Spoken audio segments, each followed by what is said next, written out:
first, obviously, to create your project, you create different mimics. So basically, there's two modes for a mimic: design mode and run mode. The design mode is used to draw and to create your object, create the animations, create the contents of the mimic. And the run mode is the mode used when the user just runs the project.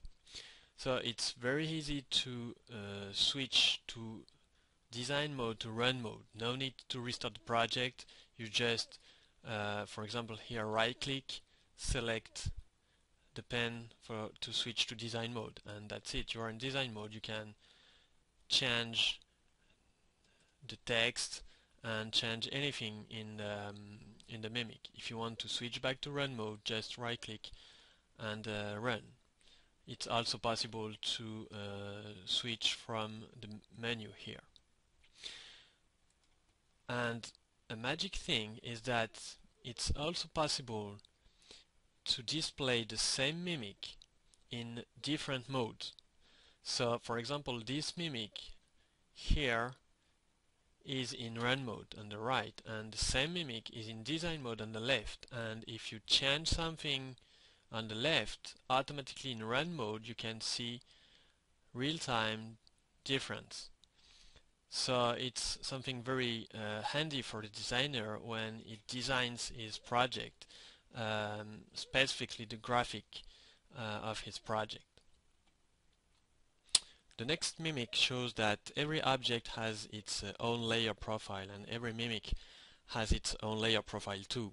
So if one or more layers of the object profile match the mimic profile layer, then the object will be visible on the screen. So it's very handy to use this to make object visible or not visible on a screen. Plus you can define for a specific user different layer profile. So some user will be able to see objects and some other users won't be able to see the same objects depending on the layers profile. For example, here if we switch in design mode and we go to this object here, this triangle, we see that this object is linked to the layer 3. So you can change the layer level through the menu bar here, and if I select layer 3, if I unselect layer 3, my object just disappears, and if I select layer 3 again, then all the layer 3 object appear. So here I did that from the menu bar, but it's also possible to do that with a short script. Here you have different buttons, and if you click on the button you just change the layer profile for the mimic.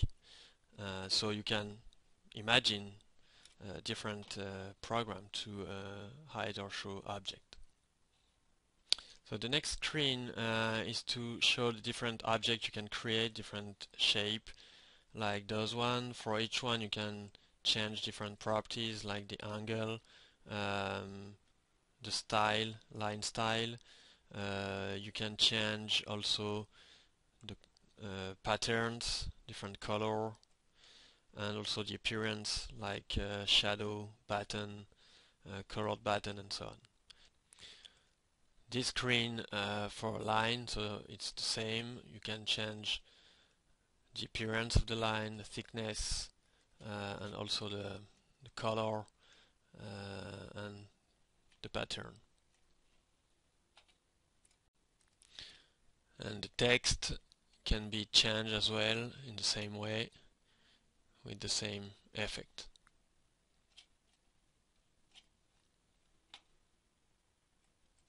So all these objects are available from this menu bar here. You just have to click and then draw your object on the mimic and access the properties with double click, and here you can change different pattern, different line, and the aspect as well. So that's the same for every object in PcVue. It's very handy and very easy to use for designing your mimic. So PcVue does have a full range of colors through two colors palette here, a simple color palette and an indexed color palette. So basically, if I switch in design mode, here I have different square. This one, for example, use a color. As you can see, there's a square here. It means that this color is indexed color here. So there's a link between the color in the object and the color in the palette. So if I change the color from the palette here into a blue, automatically the object color will be changed, and the color will be changed on any object using this indexed color.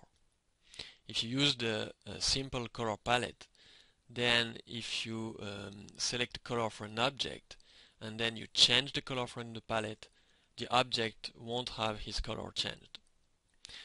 Also, you have a handy tool like the color picker and color dropper, and you also can select invisible color. So it's very useful. You have full range of color, as you can see here.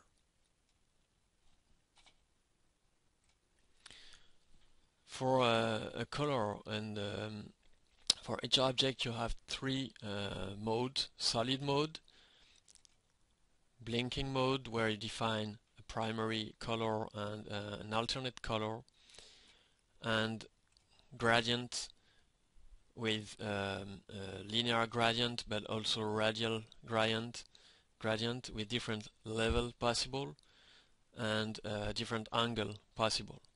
So it's very easy to make any kind of gradient colors or blanking and solid colors.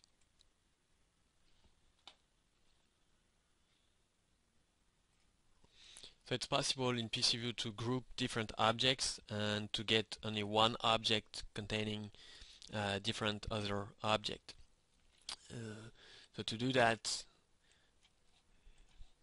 you create one object, you create another object here, then you just drag the mouse to select both objects, right click and group the object, and that's it. You have a group of objects. So it's very handy, and also here you can see that you can animate objects within the same group with the same animation. Also here another example where you can combine an animation within different objects.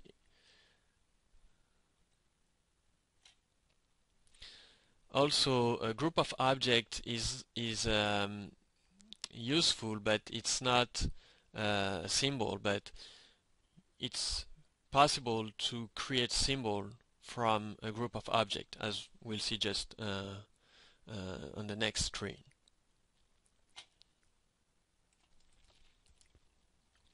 So as you can see here, it's possible to animate objects with different kind of animation.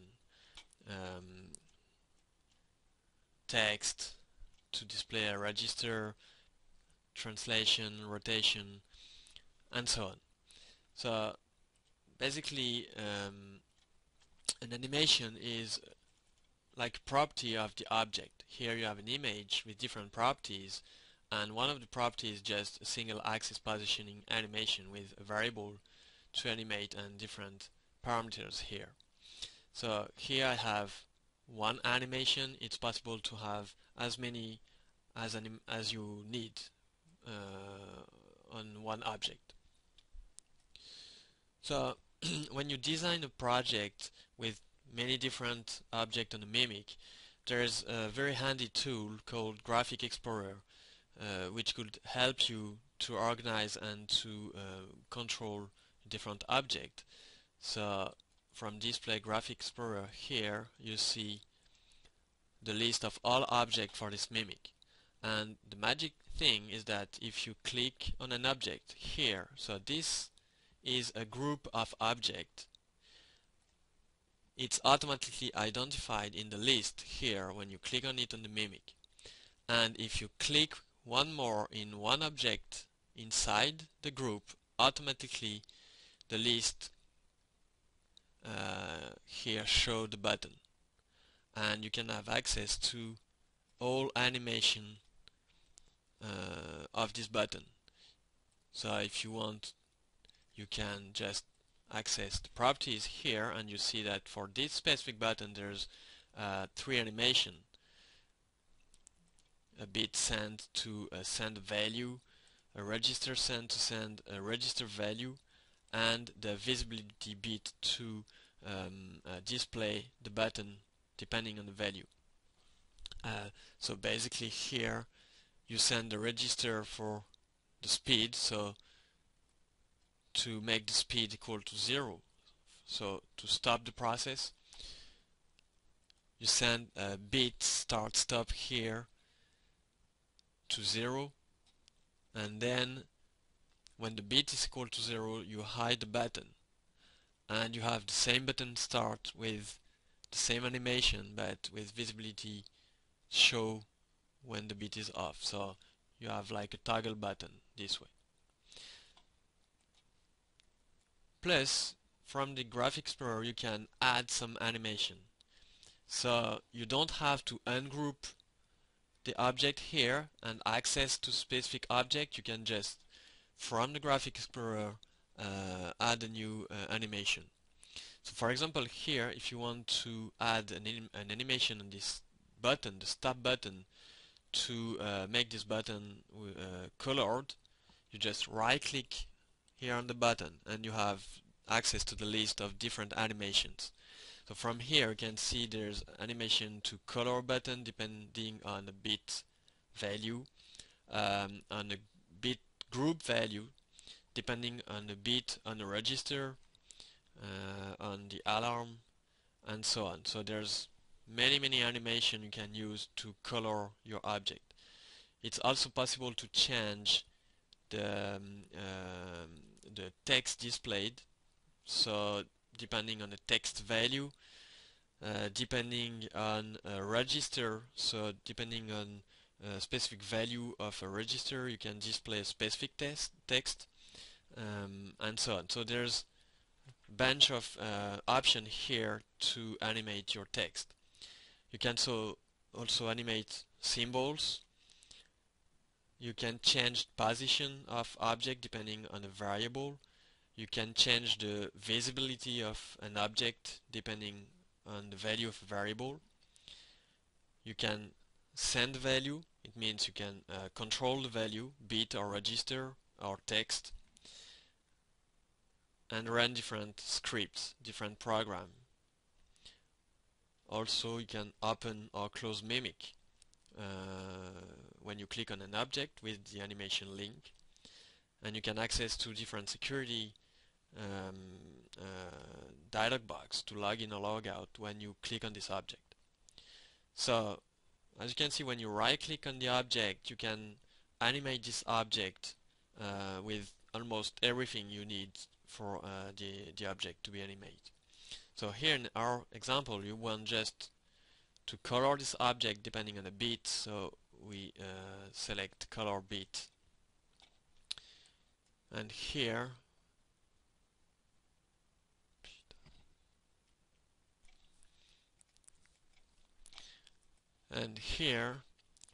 we're gonna select the variable to be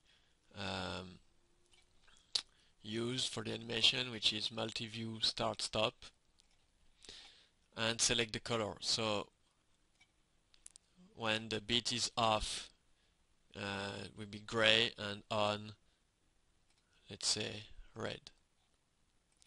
Okay, so as we control already this bit here to 0, now when this bit is equal to 0 we want the button to be gray, or otherwise red.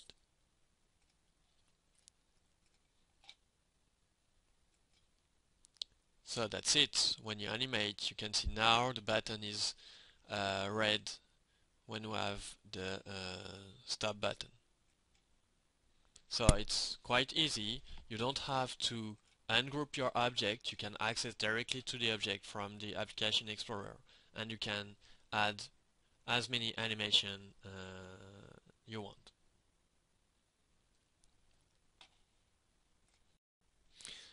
This mimic shows different symbols. So basically a symbol is a group of objects saved as a file in the library, and then you can insert your symbol several times in your project and in different mimics.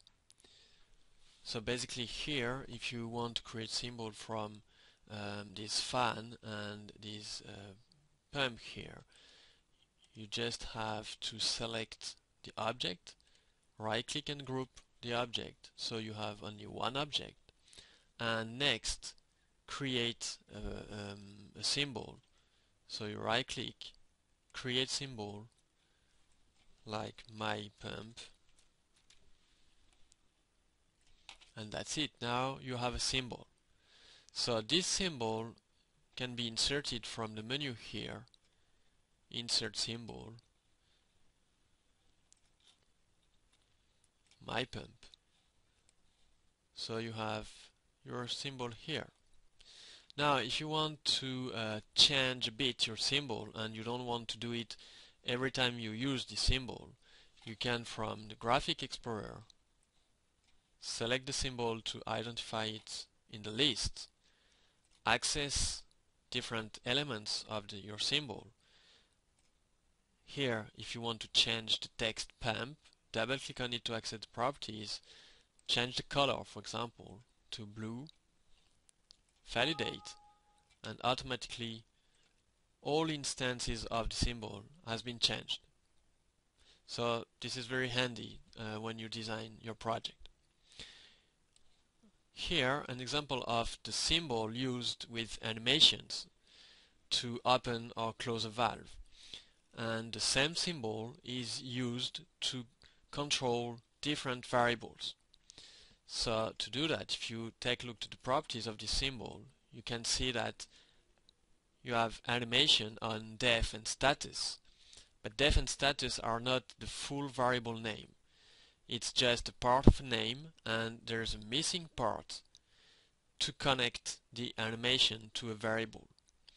And this missing part is what we call the branch, entered here. So for this symbol, we have selected the missing part of the variable water valve. So variables are water valve 1 def and water valve 1 status. So we connect def and status to water.valve1.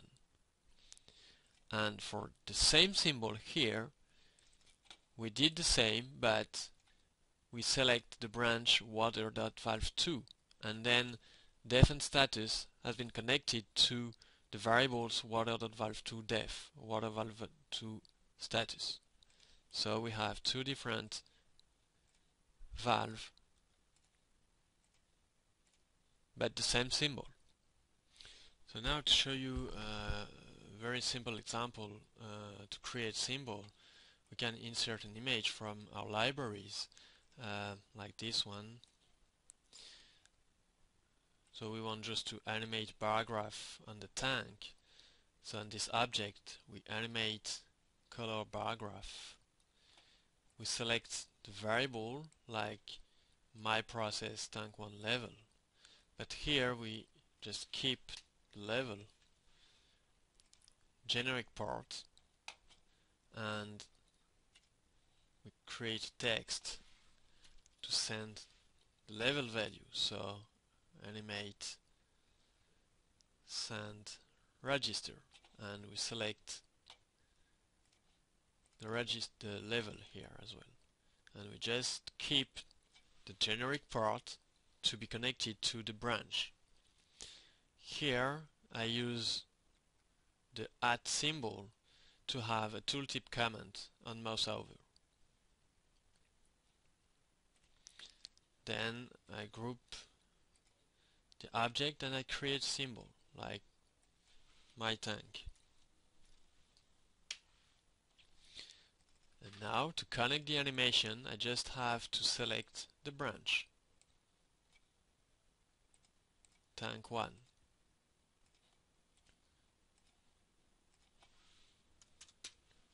That's it. It's animated. Now if I want to do it for another tank, I can copy paste my tank, my symbol, so it's the same symbol, and I just change the branch here.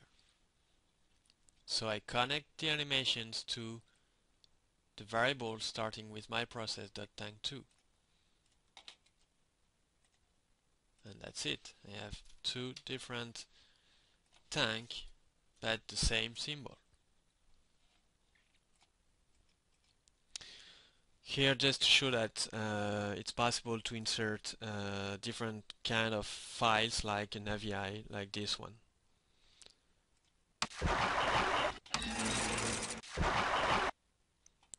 Okay. It's also possible to zoom on a specific section of the mimic and open the zoom view like this. Also, you can use what we call navigator here. This is a small square, and if you zoom here, you will be able to use the navigator here to navigate the view, which is very handy too.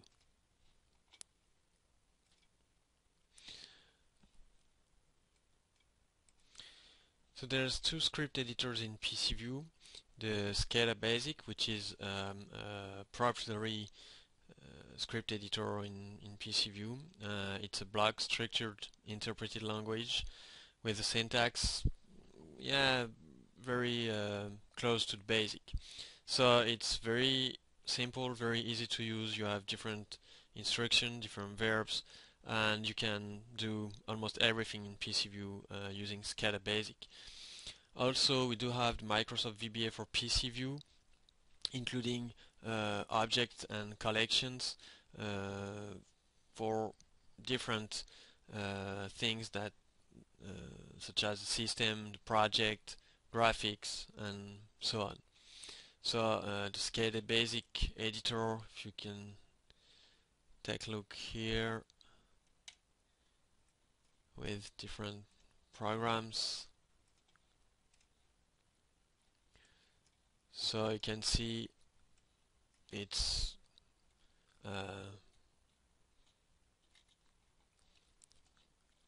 quite easy. You have a color identifier to help you to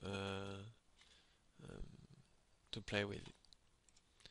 And the VBA, it's a standard VBA interface.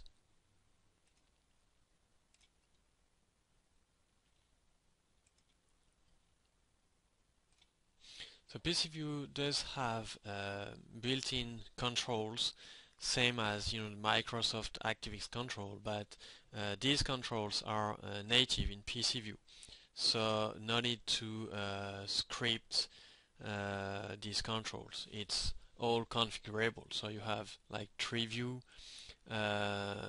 with different options. So here all the tree view, if you go to design mode, you can see that it's possible for each element of the tree view to trigger an animation from all the animation in PcVue. So it could be control a value or link, a mimic, and so on. So there's no script at all, and you can also use a file to save the different tree elements. So we do have different kind of control like option button, checkbox, list box, and so on. So could be very very handful. Also in PcVue we do have 3D mimics, so it allows you to create 3D animation, and using the same animation used for 2D. So if I right click here, as you can see, I have some 3D model here, and I can just animate the 3D with the same way I do for the 2D.